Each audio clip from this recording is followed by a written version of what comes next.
I was a park ranger looking for a missing hiker. The way I found him will haunt me forever.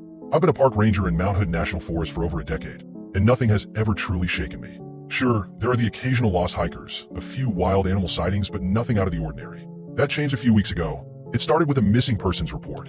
A hiker had gone out alone on the Timberline Trail, and his wife called in a panic. He was supposed to be back by 5 p.m., but it was now 7, and he wasn't answering his phone. Something about the way she sounded, frantic, desperate, told me this wasn't just a case of someone losing track of time. I took the night shift patrol to search for them. The air was cold, thick with fog, and the trees stood like silent sentinels, blocking out most of the moonlight. As I ventured deeper into the woods, a deep unease settled in my chest. It was too quiet. The usual sounds of rustling leaves or animal calls were absent. I followed the trail, each step crunching on the frost-covered ground, the silence pressing in around me. The usual sounds of the forest, distant calls of owls, the rustle of small creatures in the underbrush, were absent, replaced by an unnerving stillness. Then I found it. Frantic footprints. They led off the trail, deeper into the forest. The prints were erratic, almost as if the person had been running or stumbling in a blind panic. I crouched to examine them, my flashlight cutting through the darkness. The shape of the prints was unmistakable. A hiker's boot, a solid, worn tread. But something wasn't right. The ground around the prints was disturbed, torn up as though something had been dragged along with them. I followed the trail further, the hairs on the back of my neck standing up. But then I found something worse. Another set of prints. Larger, much larger, and not human. They were too deep, and they spread unnaturally wide, the toes splayed out like claws. The earth around them was torn as though whatever left them had been moving with immense weight and power. I felt the cold sweat on my brow, but I couldn't stop now. Something wasn't right, and I needed answers. The prints led further off the path, into the darker parts of the woods. The air grew heavier, the fog thicker, and for the first time in years, I regretted being out here alone. I hesitated at the edge of the steep hillside, my boots slipping on the loose rocks as I followed the prints downward. The earth seemed to be alive, shifting beneath my feet with every step I took. And then I saw it, a scrap of clothing caught on a branch. It was torn, frayed at the edges, and stained with something dark. The fabric looked familiar, but it didn't matter. What mattered was what I saw next. The footprints of the hiker and the creature now seemed to line up perfectly, as though the thing had been stalking the person, step by agonizing step. Whatever it wasn't just following. It was hunting. I took a deep breath, trying to steady myself as the weight of the situation bore down on me. I couldn't turn back now. I had to know what was out here, and if I could help whoever was still out there. I moved further down the trail, careful not to lose the prints, when suddenly, a scream pierced the silence. Distant but unmistakable, a cry of pure terror. It sent a shockwave through my chest, freezing me in place. But then I heard something else, a low, guttural roar, far deeper than any animal I'd ever heard. It wasn't just a roar though, it was mixed with a scream, as if whatever was chasing the hiker was so close, it had begun to drown out their cries. The sounds twisted together, sending a wave of ice through my veins. I didn't wait. I ran. I pressed my hand against my side, feeling the cold metal of my firearm beneath my jacket. It didn't give me much comfort, but it was the only thing I had. I kept telling myself that if the hiker was still alive, the gun might be the one thing that could make a difference, if I could find them in time. If I could stop whatever this thing was. The sounds of the forest seemed to grow quieter as I ran, the rush of my own breath drowning out everything else. My pulse thundered in my ears, each step making my heart beat faster.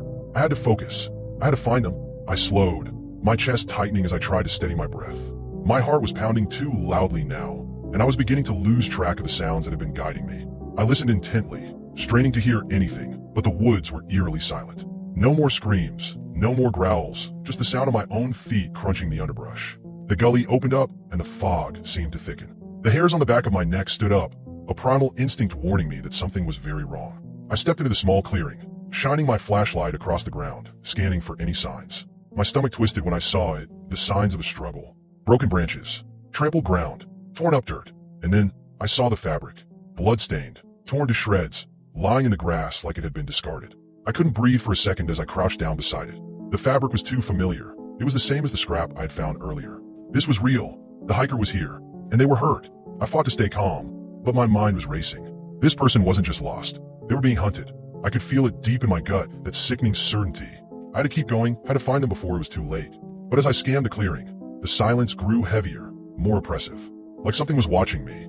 I kept searching, my eyes darting around the clearing, every muscle in my body tense, but all I could hear was the wind rustling through the trees.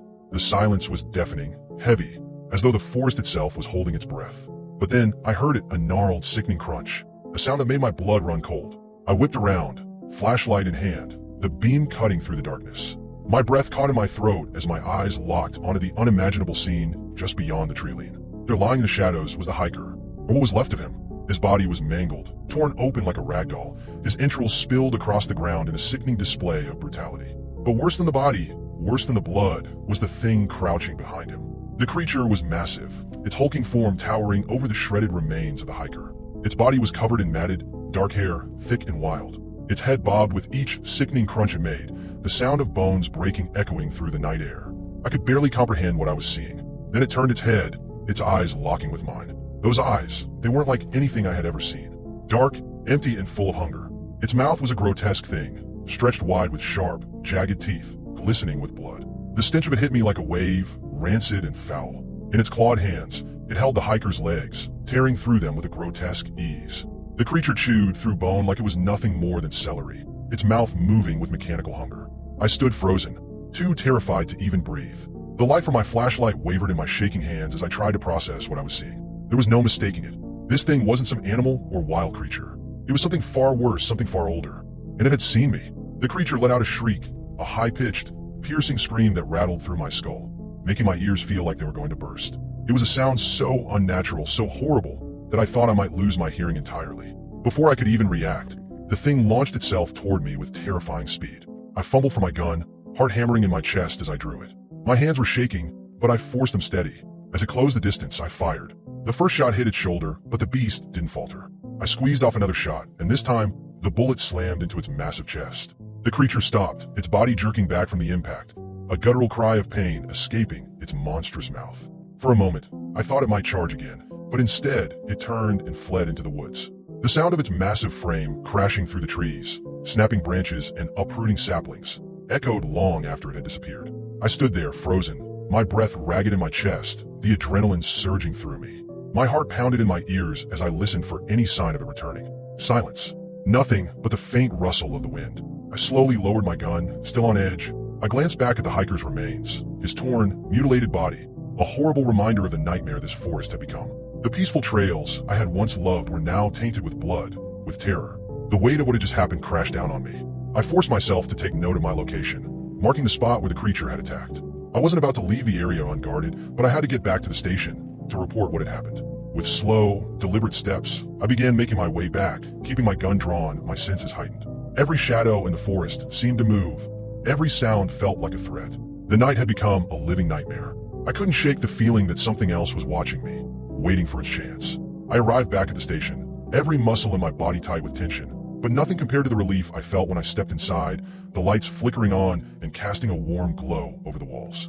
I reported everything to my superior, every detail of the creature, the screams, the blood, the way it had attacked the hiker. He didn't question me, didn't even seem surprised. He just took it in, his face growing pale as I spoke. By the time I finished, it was already 9 p.m. He apologized, told me I'd have to stay put and give my statement to the authorities. I nodded absently, too tired to argue. It didn't matter to me how long I had to wait. I was back in the safety of the station, out of the woods, away from that thing. The night dragged on in a haze of exhaustion and dread. My mind couldn't shake the image of the creature, its monstrous form, the way it had looked at me with those empty, bloodshot eyes. I kept telling myself that I was safe now, that nothing could touch me here. But when the vehicles finally arrived, my relief turned to confusion. I had been expecting local police, maybe an ambulance for the poor hiker, but what I saw instead made my blood run cold. 2 black SUVs pulled up to the station, their tires crunching on the gravel as they came to a halt. The men who stepped out weren't in uniform. They wore sharp, black clothing, sleek and professional, their faces hidden behind dark sunglasses despite the late hour. They moved with a quiet, deliberate precision, like wolves hunting in the night. I felt a chill crawl down my spine as one of the men approached. He didn't introduce himself, didn't offer a hand, just stared at me for a moment, his eyes hidden behind dark glasses. "Are you the ranger who encountered it?" he asked in a voice that was too calm, too controlled. I nodded, unsure of what to make of him, of them. "Good," he said, turning back to his colleagues. "We'll take it from here." It wasn't until then that I realized what was happening. These weren't local authorities. They weren't even from around here. Their presence, their demeanor, was unsettling, like they had known this was coming. Like they had been waiting for someone like me to find the creature. And now that I had, they were going to take control of everything. I stayed silent, my mind racing with questions, but before I could say anything, the man spoke again. "Your statement will be taken. You will be briefed later. We handle things like this." I felt a sinking feeling in my stomach. There was no room for questions, no room for doubt. They had been waiting for this. Whatever this thing was, it was something more than just a creature in the woods, and I had no idea how deep it went. After giving my statement, I tried to ask them questions. I needed answers, needed to understand what was going on, but each of them just looked at me, stoic, emotionless, like they had heard it all before. Their eyes were cold, unreadable. They said nothing. Instead, one of the men reached into his jacket and pulled out a document, sliding it across the table toward me. It was a non-disclosure agreement, an NDA. The words on the paper blurred together as I tried to read, but I could barely focus. They wanted me to sign it, to keep everything I had seen, everything I had learned, a secret. Forever. I stared at the document, my hands shaking. I didn't want to sign it. I couldn't. But the way they looked at me, the way their eyes locked onto mine with an intensity that spoke of things far darker than I could understand, told me I had no choice. The weight of their silence hung heavy in the air. They weren't asking. They were telling. I took the pen.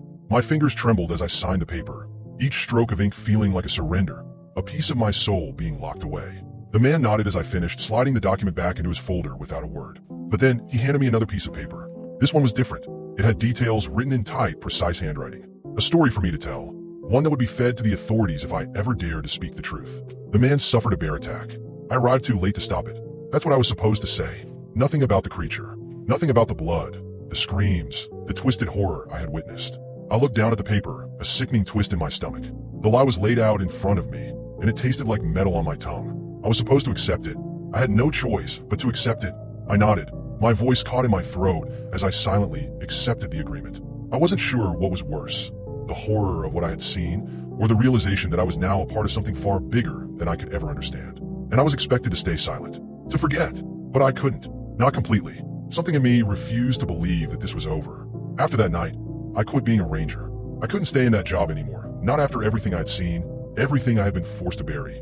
I tried to move on, to forget, but the nightmares never stopped. Sometimes I lie awake in the dark, hearing the man's awful screams echoing in my head. I see the creature, its massive, blood-soaked mouth, chewing through his thigh bone like it was nothing more than a twig. The sound of it still haunts me. What breaks me even more is the thought of that man's poor wife, never knowing the truth of what happened to her husband. I can still hear her voice on the phone, frantic with worry. The guilt gnaws at me because I couldn't give her the closure she deserved. She'll never know what really happened, and that thought weighs on me more than anything else. I used to love the woods. I was an avid hiker, a lover of wildlife and nature. The forest was a sanctuary for me.